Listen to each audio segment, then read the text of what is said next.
All right, so this is belaying 101. For our yearly jumps, we're going to be utilizing the Petzl ID. Petzl ID is just a overgrown version of the gree that we hold in our bailout for our repelled descent device. It simply will only work with half-inch rope that we have already fed through the line.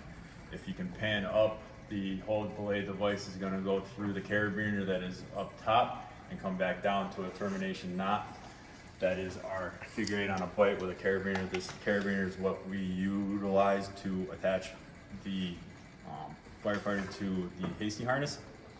Anytime that you utilize screw lock links, you have to make sure that they will fully close at all times and fully open at all times. Okay. To load this, you have to have the handle completely opposite of the connection point. This is in the belay setting. The outside sheath will open up and you'll have something that looks along the lines of what I call a bunny ear setup. So you have one ear, one here, and the nose of the bunny.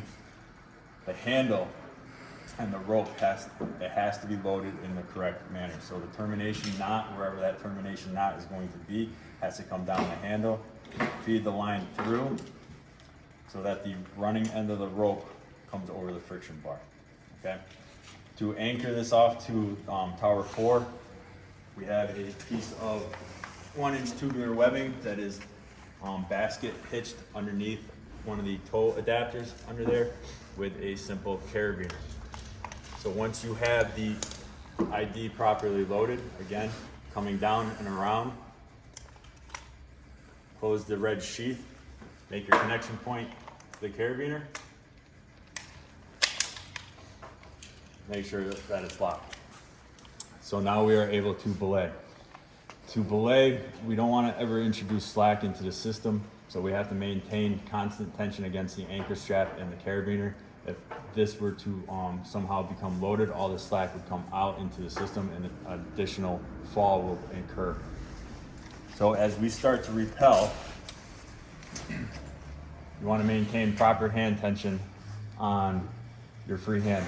Take another bite of rope and just walk it in there. What you're trying to maintain, just stop. What you're trying to maintain is a 90-degree angle to the anchor so that this entire device is 90 degrees. If it starts to cheat out this way, you're going to lock up the device, and if you cheat too much to the obtuse angle, anything greater than 90 degrees, you're actually defeating the entire device itself. Okay, so smooth is fast and fast is smooth, or slow is smooth and smooth is fast. Okay, so if something were to badly happen, the device is going to snap out of your hand and it's going to lock up. So if we have a member actually fall off or the hook becomes dislodged from the sill, they're going to lock up the device and they'll be suspended from their bailout system. To unlock this device, basically you have to treat it as our repel device. Just take the handle and feed enough line till they're back fully loaded on their system. The device has an anti-panic function on it, so if you get to the sweet spot, put a little tension on it.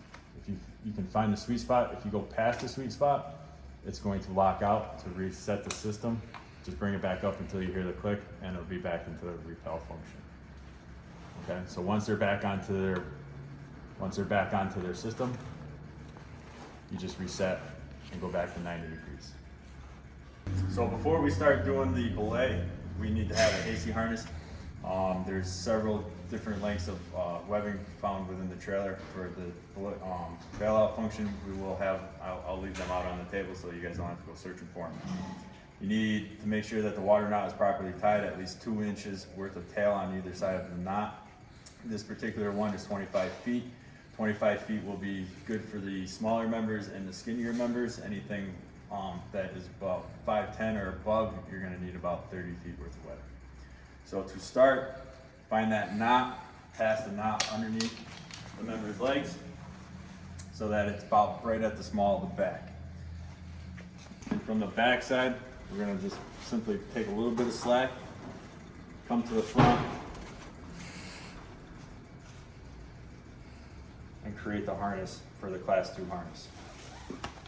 So essentially what we have right now is a class 2 harness because it's capturing just the seat.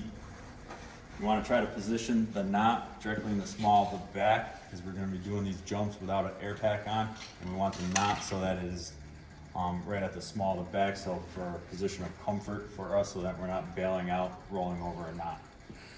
At this point, we're just going to put a small twist into each loop and have the member pass their arms through.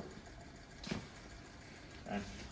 Once the arms are through, have the member start positioning the webbing that's down around their waist so that it's comfortable for them and not too restrictive.